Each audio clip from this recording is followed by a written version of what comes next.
this year, World Water Day is supposed to celebrate on the 22nd of March to actually discuss about water issues and also the challenges. Unfortunately, we're unable to do it at a larger scale due to COVID-19 pandemic. So here we would like Prof Chan to actually speak about this year's theme, water and also climate change. So Prof, do you think Penang is affected by climate change? Everywhere is affected by climate change, not just Penang, because the climate in the atmosphere, there is no boundary. So I think when the climate changes, the whole world will be affected. So you can't run away from climate change. So climate change actually is the most pervasive problem that humanity is facing for this century.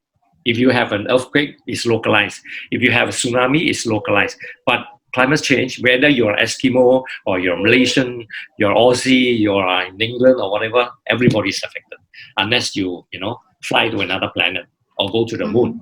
So the problem is, I think in Penang, we are also being affected by climate change. And the changes is that sometimes we get too much rainfall, resulting in flooding. So in 2017, I think we had serious flooding in Penang. We have never seen before, and caused a lot of damage, and even caused the chief minister to cry, begging the federal government for help. Now, and at other times, there's not enough rain, like what we are experiencing now, affecting the downstream effect on the economy, on the agriculture, and so on and so forth. We cannot plant crops without water. Yeah. Okay. All right. So I guess every one of us, people have to actually feel the urgency, and climate change is actually happening now, not tomorrow or near future, right, Prof? Yes. So another scenario that we are concerned about is sea level rise.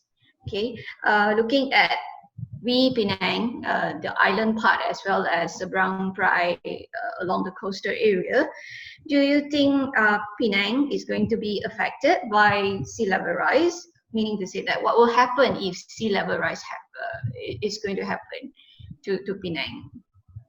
Penang, half of the state is an island, and also the other part on Sembang, the coastal part also is near the sea. And for sure, I think sea level rise is affecting many countries, especially those beside the sea, including Penang. At the moment, we also do a lot of reclamation, in the Tanjung Tokong and so on. And there are some plans to reclaim some islands in the south and so on. And even our Lim Chong Yu Highway was reclaimed from the sea. And I think most of these reclaimed land are just maybe 1 meter above sea level. And if we have sea level rise in the future higher than 1 meter, these areas will be flooded. Nobody can predict, when the sea level rise, how much is it going to be. It all depends on what we do to address the problem. If business as usual, we don't do anything now, of course, the sea level will rise higher. And in all probability, I think in all likelihood, business as usual scenario, we will get sea level rise, and many parts of Penang will be flooded. It's likely that many parts of Georgetown, the Lim Chong Yu Highway, and many of those reclaimed areas would be flooded if they are less than 1 meter, the height above sea level. So we can't run away from sea level rise. Okay. So we also can't imagine the life that we need to live under the water, right, Prof? So we definitely to make ourselves future-proof in this case. The question is, how are we going to get there? Meaning to say that, Prof, you did mention just now, people tends to talk about food. We speak about the fuel price. We talk about our food security, but seldom people will talk about water and environment. So why is it the water topic is not being frequently discussed among people? We have been having it too easy, Hui Ching, too easy. When you want water, you just go to the tap and switch on. And there is water. It's like magic. It never fails. Every hour, every second, You know, the whole year, as far as I've been in Penang, I have never encountered any time when I go to the tap and there is no water. The only times that happen is, you know, when there is repair, some pipes broke and then they are doing repairs and they forced to switch off, for a while. And or even that also they will, let you know. So I think we have been having it too easy. And the water is, the price is so cheap, we are not paying attention. So people are not worried. When I move into my house, the old house is an old house, and there is a tank. The tank is actually supposed to be an alternative during water cuts. You can still use water in a tank. But my contractor says, hey, don't need to go through the tank. Just direct water. Much faster, the pressure is better. They say, what happens if the PBA cuts off the water, there's no water, and they are doing repairs? Then I would have no water. Don't worry lah, PBA no problem one. There's this mentality, no problem. Even to the extent that you don't need to have the tank anymore. So I think Penangites are just too pampered. The water is too easily given to them, and there is no water problem. So I think water tariffs have to be increased in order to send a message to them. Okay. Of course, water supply is 24 hours, no problem. The water quality, water pressure is also good. And I think Penangites are more practical people. They are more focused on other things, like earning more money, sending their kids to a better school, where to find the best food in Penang, focusing on all these things. And so much so that water is not a priority. Because water is not a problem. If it's a problem, then they will surely do something about it. But at the moment, it's not a problem. In terms of money, it's not a problem. In terms of water flow, also, it's not a problem. All right. So Prof Chan really is a waterman. When we talk about water, Prof Chan get very excited. So I guess awareness is the issues, right, Prof? So let me quote World Water Day 2020 tagline, whereby everyone has a role to play. So Prof, what is your thought? Can you actually further... I have lost the video and things like that in my screen. Oh, really? Can you hear me? Yes, I can hear see you, but I can't see anything. We can see you. Okay, then it's okay. Then we can carry on. So the last part of the interview, I would like to quote World Water Day this year tagline about everyone has a role to play. So could you further elaborate on how key stakeholders play a role in terms of water conservation? Okay, at this moment, I think most of the Penangites, they feel that water supply is not their problem and they should not be doing anything. It is the responsibility of the government, it's the responsibility of the private sector to supply water to us. We just pay our bills and that's all. But actually that's not true, because all the stakeholders must come together to play a role. The reason is this: if the water consumers don't use water wisely, they are wasting water, then they will be stressing the system. They will be using double like what they are now doing. So can you imagine if all the Penangites were to use water like Singaporeans, then our water demand will be only half, which means another half of the water we can use it for other things, for industry and so on. But it's not like this, because we are using double. So we need to engage also the water consumers. Not just domestic one, but also hotels and factories. At the moment, hotels and factories are not implementing or putting into their plants water recycling plant, or putting in rainfall harvesting plants and so on, because the water is too cheap. It does not make economic sense for them to put in, few million ringgit, to invest few million ringgit, and their returns is very small because the water is so cheap.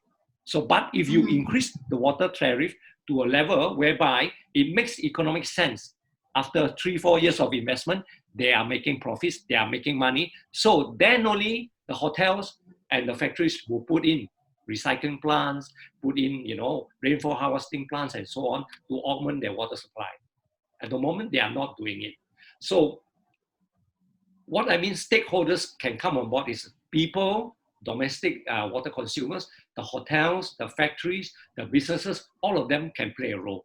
Of course, government has to still continue to play the role by looking for alternative water supply, by maybe even looking at desalination, talking to other states like Perak to see whether we can get water from Perak, try to educate people on the TV, on the media of how important water it is, run national water saving campaigns and so on and so forth.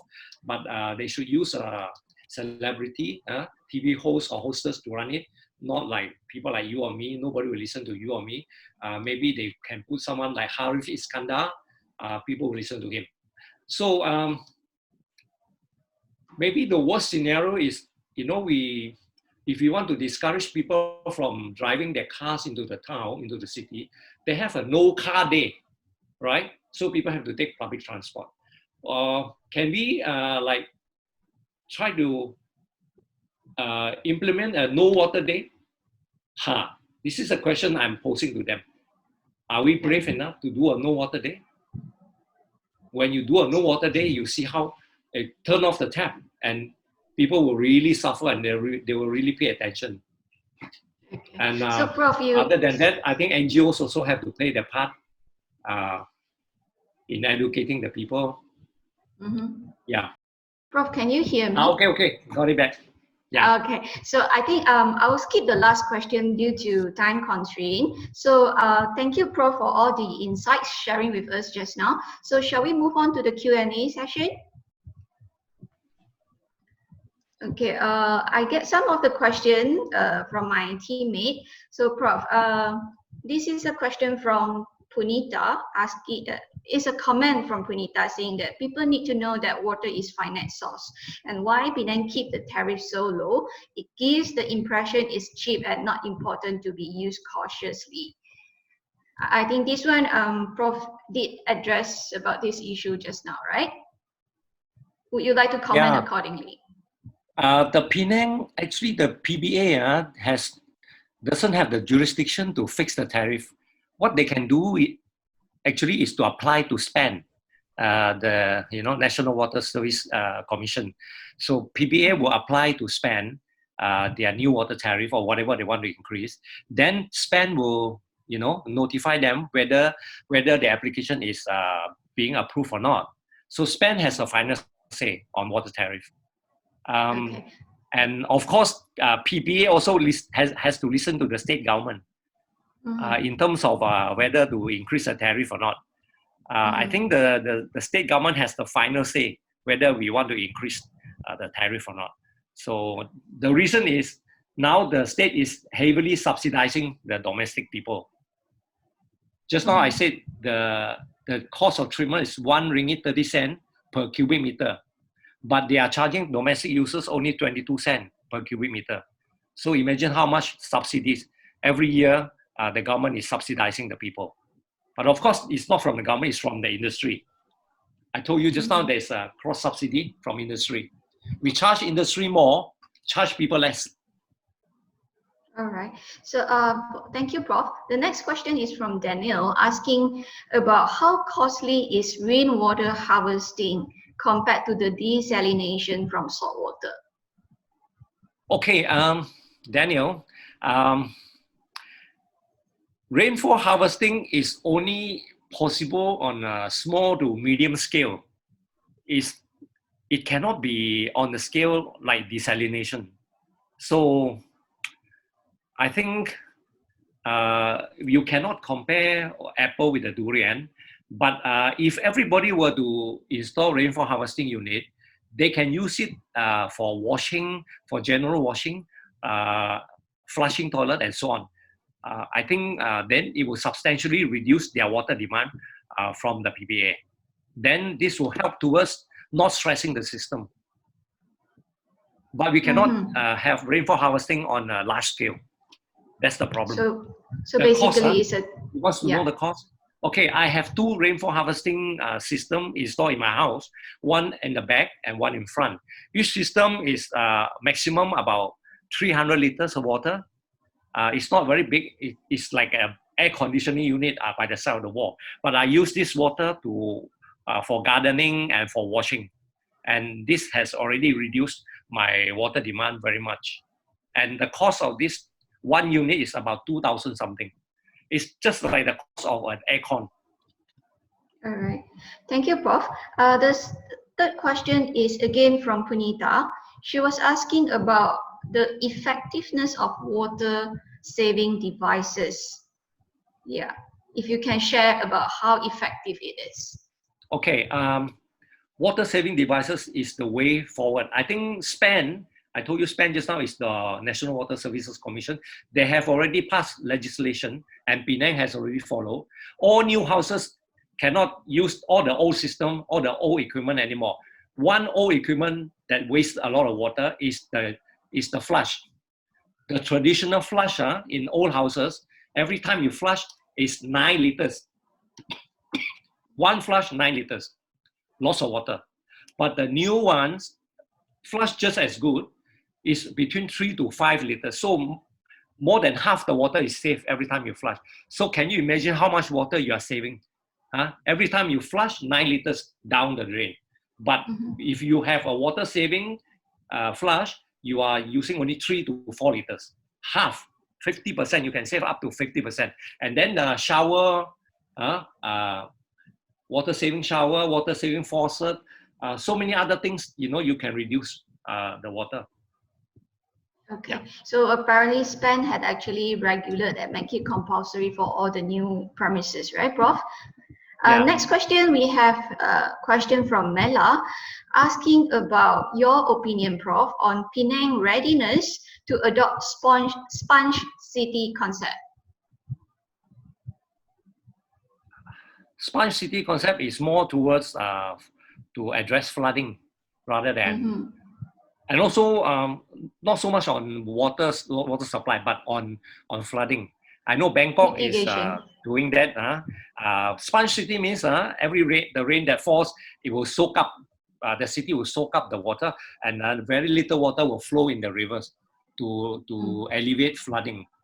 We can only do that if we have lots of land and we convert the land into wetlands or forests. But Georgetown itself does not have enough land to convert into a sponge city. Maybe in other areas like Bali Pulau, maybe we can, where there is lots of land, we can, convert into forests or wetlands to allow it to trap the rainwater. But certainly not in Georgetown and Bayan Baru, no, not enough space. Okay, so we have some geospatial constraint in that case. Okay, I hope Mela, you get your answers.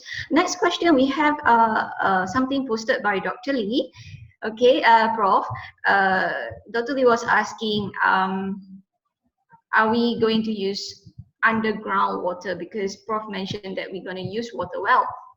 And if we are going to start underground water, won't this going to affect the sea level and the water table level? Is it wise to reclaim so many areas? Thank you, Dr. Lee. Welcome. Dr. Lee our and old me friends. Go back a long time, yeah. Yeah. Very good question, Dr. Lee. We don't use groundwater. The first thing is, I think some years ago, I read a geological report on groundwater. Penang actually, unfortunately, we don't have much groundwater. We have some, but not good enough to be utilized, not in Penang.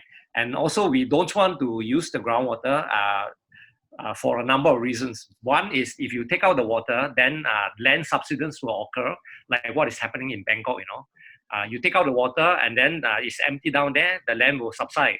So this will cause a lot of problem to your buildings and so on. Number two is actually, it costs a lot just to pump out the water compared to just taking water from the river. If you take out water from the river, you just put in the pump, you don't have to do anything. But if you want to pump the water from the ground, you have to drill. You have drilling equipment and so on and so forth. It will cost you much more. And also the treatment plant for groundwater is cost more expensive. So I think you have asked a good question. We will try not to use groundwater. In fact, we don't have enough groundwater. to use. Yeah. Thank you, Prof. I guess we have to go a little bit faster before the next session ends. We still have a lot of burning questions here. Next question is from No, NNO, if I get your name correct. He or she is asking about, is rainwater harvesting system the way forward as we experience drought for several months in a year? Is it worth for us to invest in it? Rainwater harvesting is not the way forward for the water service provider, nor the government, but it is the way forward for the consumers. People, common people like you and I, okay, we want to make sure that even our water service provider cuts off our water, or there is a serious drought, no water coming from the pipe, we will still have an alternative supply. In fact, I'm also planning to drill a well, not a big well, but a small well, so that during the drought season, even the rainwater harvesting is useless because no rain, no water in the tank. So I need to have another alternative source, which is well water. When I was a kid growing up in village, we depend on the well, and I think the well is easily achievable if you have landed property. Of course, if you live in a condominium apartment, then you can't do that. Right. It's certainly the way forward for consumers. Thank you, Prof. Next, we have question from Navin, but I think Navin asked about why is it water is unfairly neglected in discussion about environmental disaster. As we know that water plays a major role. I think we did address this issue about why is it people seldom speak about water just now, right, Prof? Simply because it's too easy to access to clean water in Malaysia. Do you agree with it? Yes, I agree with that. All right. So moving on, we have next question. Sorry, I didn't get the name, but the question is about the person is seeking for your advice, Prof, in order to use water wisely while maintaining our personal hygiene during this COVID-19 period. Okay, maybe it's about water saving tips, right? Maybe later you can send him our link for the water saving tips. But I will share just one thing. Showering, okay, just showering. Okay, most people when they shower, they shampoo and so on, they don't switch off the tap, the shower. And imagine if you are shampooing for 2 minutes or 3 minutes, or soaping for 2-3 minutes, that 2-3 minutes the water is flowing, So what I suggest is actually they should turn off the shower when they are doing the shampooing and the soaping. And after that, only they turn on the shower again, and never ever turn the shower full blast. Because actually you don't really need to use all that. Your shower at half blast is good enough. But there are, of course, many other ways of saving water. Give him our link for the Water Watch for water saving tips. Thank you. All right. Thank you, Prof. We have some suggestion from Madeline, but she actually sent through a private message. I'll come back to the private message later. Let's see what else we have. Also, back to Navin again. Does installing water dispenser in public for public usage is more applicable than buying water bottle? What you say in this? What is your say in this? This could handle two problems, either the plastic and also the water problem. Yeah. Okay. This is a very good suggestion. If we go to other countries, other cities, I think Paris, London, and so on, there are some places where you can just refill your water bottle from the fountain, public fountains. But I can imagine if Penang were to put that, all over the place, then people will abuse it.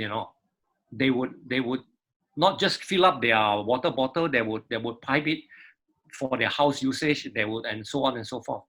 I think this would be a scenario, will be difficult.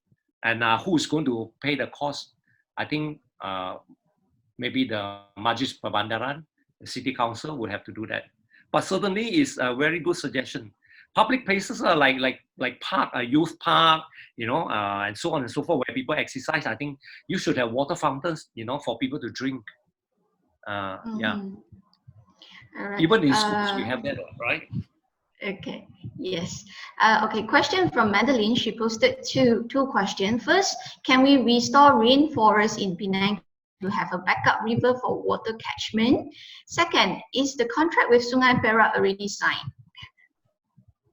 No, according to my discussion with the people in the government and also the water service provider, federal government has tentatively,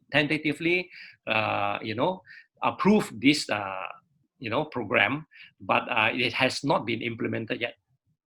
We hope in the near future that it will be implemented soon, because if not, I think we will face serious problem in the near future. I think Dr. Lee is asking something. Can you take a look? Okay. All right. I'll come to Dr. Lee's question soon. Okay. I'm going according to the timeline. Yeah. So next question is about it's from Simon. Okay, Simon. He was asking, given Penang is water stressed, what do you think should be the Penang strategy to ensure adequate alternative water source to meet future demand? Okay, three things. First, we must find another alternative big source of water, maybe like from Sungai Perak, if there is approved. Okay, if not, then we have to either go desalination or so on, or whatever. Find the source. And number two is actually every house, every business and so on have to install water saving devices to reduce the water demand. And number three is through education. Educate everybody, not just domestic user, the hoteliers, the factories, and so on. That water is precious.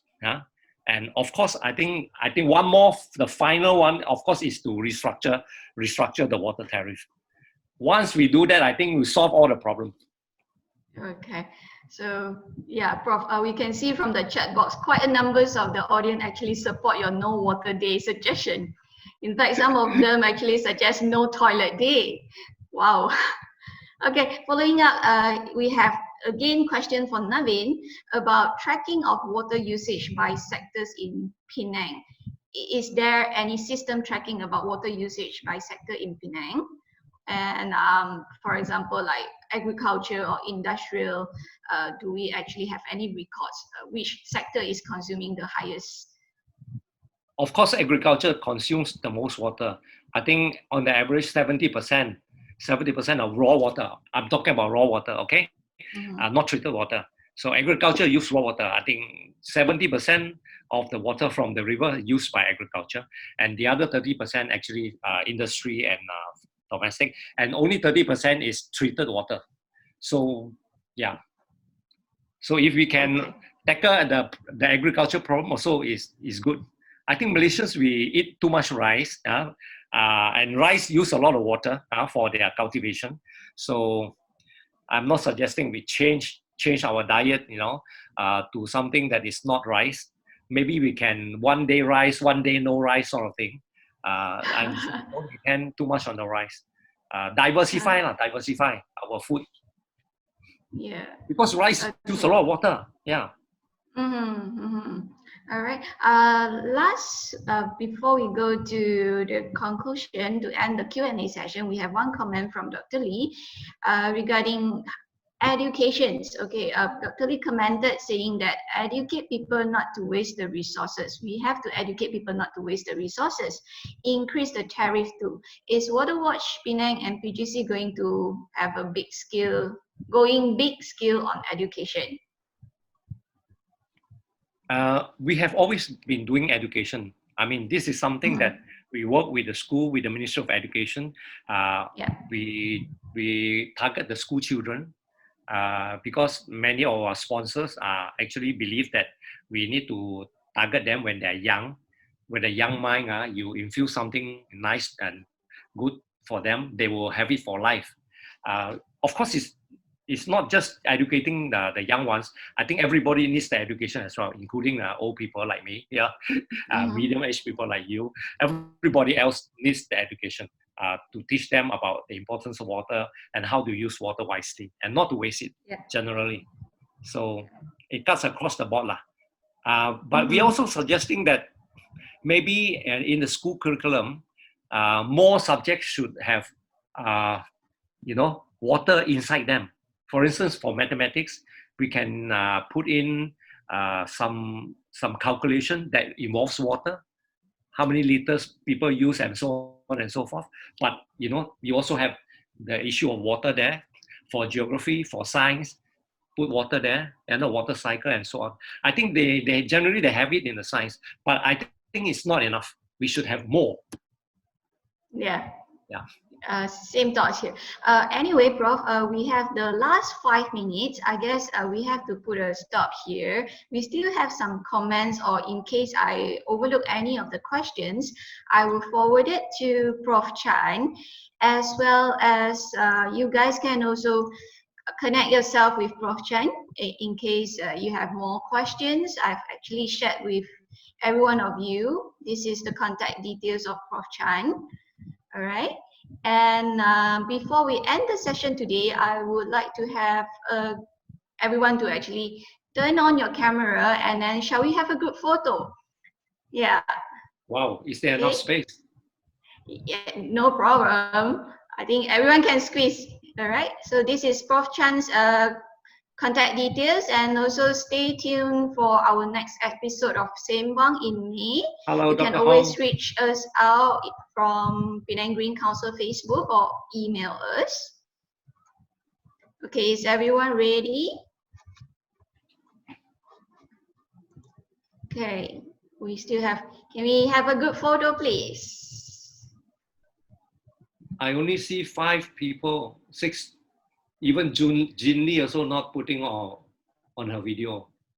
Oh, she must have busy with some technical. Prof, we have last question regarding research on people behavior change toward water use from Dr. Lee. Would you like to address that question while waiting for the rest to turn on their camera? What sort of behavior change? Do you conduct any research? Do you conduct any research in terms of behavioral change toward water usage? Not people's behavior, but their water saving practices. Yeah. So we when we have projects with them, we ask them to fill up a questionnaire before and after. So okay.